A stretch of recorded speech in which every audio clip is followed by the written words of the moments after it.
Good morning, welcome again. কুয়াশাচ্ছন্ন গ্রীষ্মকালের সকালে চলে এসেছি একটা দারুণ লোকেশনে। কোথায় বোঝাই যাচ্ছে কোথায়। এটা উড়িষ্যার পঞ্চলিঙ্গেশ্বর। পঞ্চলিঙ্গেশ্বরে জাস্ট ওঠার মানে একদম মুখেই আমরা দাঁড়িয়েছি, সামনেই বাইকটা পার্ক করেছি এবং এটাই ভিউ বর্তমান। এখন অলরেডি 7:30 বাজে, গ্রীষ্মকাল, তা সত্ত্বেও এই অবস্থা। এবারে ধীরে ধীরে উপরের দিকে উঠবো, যাওয়া যাক, গিয়ে দেখি ওপরে কি অপেক্ষা করছে। আমার জন্য তো অপেক্ষা করেই থাকে, ওপর থেকে কি বিউটি অপেক্ষা করছে সেটাই এবারে দেখবো। অলরেডি 130 কিলোমিটার বাড়ি থেকে চলে এসেছি আমি, আমার পিলিয়ন আজকে সূর্য। ব্যাস, আরও অনেক কিছু বাকি আছে, পরপর ধীরে ধীরে দেখাচ্ছি। আর এখানে একটা বন্ধু সুন্দর সকাল সকাল এই ওয়েদারে একদম মস্ত মজা নিচ্ছে ঘুমানোর। আর আমরা ঘুম কামাই করে এখানে ঘুরতে এসেছি। তো চলো ঘুরতেই যাওয়া যাক, এবারে যখন এসছি এগাই। একধারে পাহাড় আর একধারে বিল্ডিং ঘেরা রাস্তা দিয়ে এত সকাল সকাল আমরা চলে এসেছি। লোকেদের ঘুম এখানে ভাঙেনি, কিন্তু আমরা চলে এসেছি।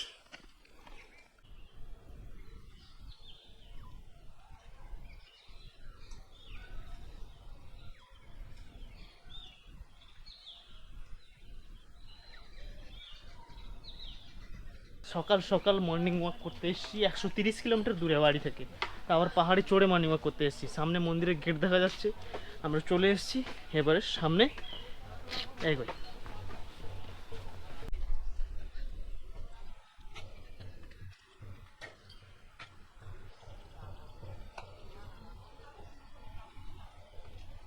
টিকিট হবে কত? 10 টাকা।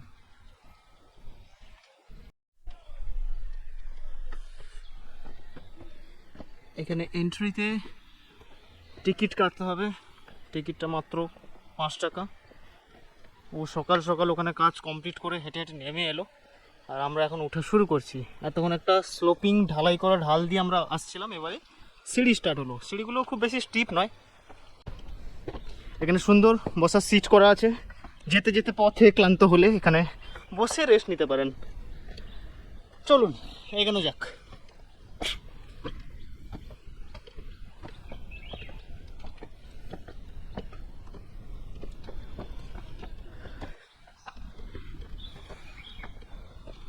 সেম অ্যাজ ওয়েল সে সাইডেও, কিন্তু একটা জিনিস এখানে ভালো, মাঝখানে ব্যারিকেড করা আছে, তো ক্যাওস কখনো হবে না যদি ভিড় হয়।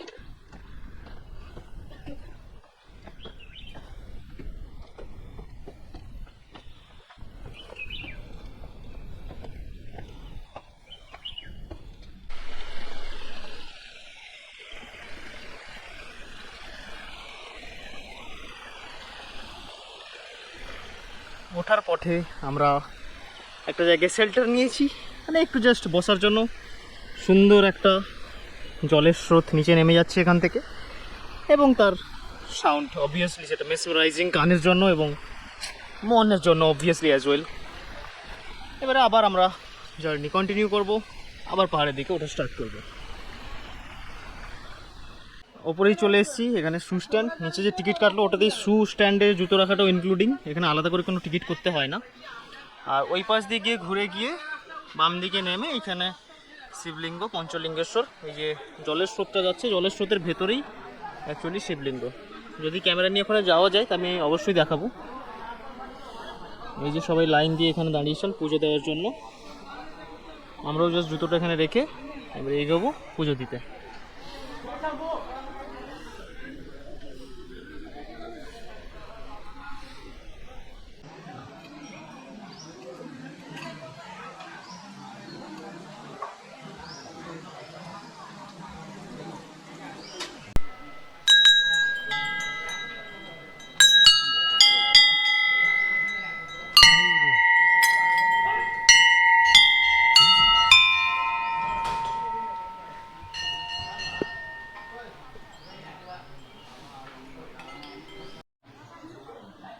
পঞ্চলিঙ্গেশ্বরের একটা বৈশিষ্ট্য যেটা হচ্ছে এই জায়গার, ওই যে গাছটা রয়েছে শিবলিঙ্গ নিচে, তার উপরে যে ওই যে গাছটা, ওই একটাই গাছে, বট গাছ ওটা মোস্ট প্রবাবলি, ওই গাছে কিন্তু 5 রকম গাছের পাতা একটাই গাছে। এই যে সামনে যে গাছটা দেখা যাচ্ছে, 5 রকম পাতা একটা বট গাছে।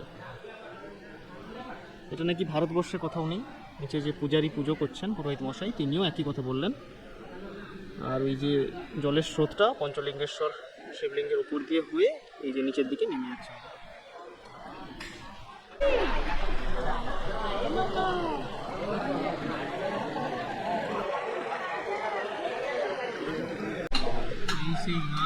সেখান থেকে আমি দেখানোর চেষ্টা করছিলাম, এটা সেই গাছ, একটা গাছেই 5 রকম পাতা এবং তার জাস্ট নিচেই ওইখানে জলের স্রোতের ভিতরেই অ্যাকচুয়ালি শিবলিঙ্গ, এই সেই গাছ। সবাই ওখানে গিয়ে শিবলিঙ্গকে স্পর্শ করে দেখছেন।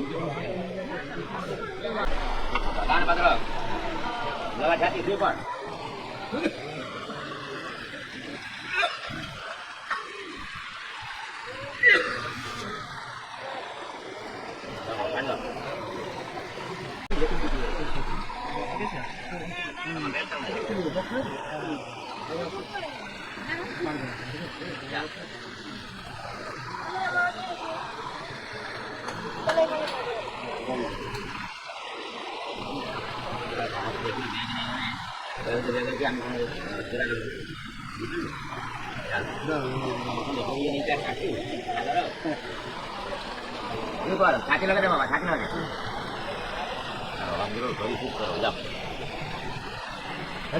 না, এই রাস্তায় দাঁড়াও না বাবা, এই ঠাকুর বাবা, হাত ঘুরে দেখাতে ওরা কটা পেয়েছি বল, চাল মা চাল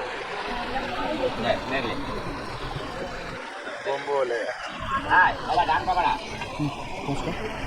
ডান পাতা দেওয়া হবে, ডান বাবা শিবলিঙ্গ হাতে ছুঁয়েছি এইখানে ভেতরে। আরে ওই পাশে নামো, সামনের দিকে মুখ রাস্তা ছাড় ধর,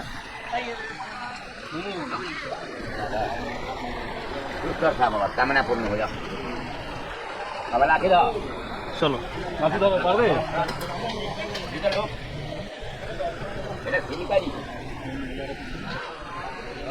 আমি এপাশ থেকে একটু ক্লোজ শট নিতে পারছি, আমি ঠিক জায়গা খুঁজে চলেও এসেছি। এই সেই পঞ্চবট বৃক্ষ, সারা ভারতে একটাই মাত্র রয়েছে পঞ্চবট বৃক্ষ, এই গাছ, একটা গাছে 5 রকম পাতা, এক অভূতপূর্ব ব্যাপার এটা।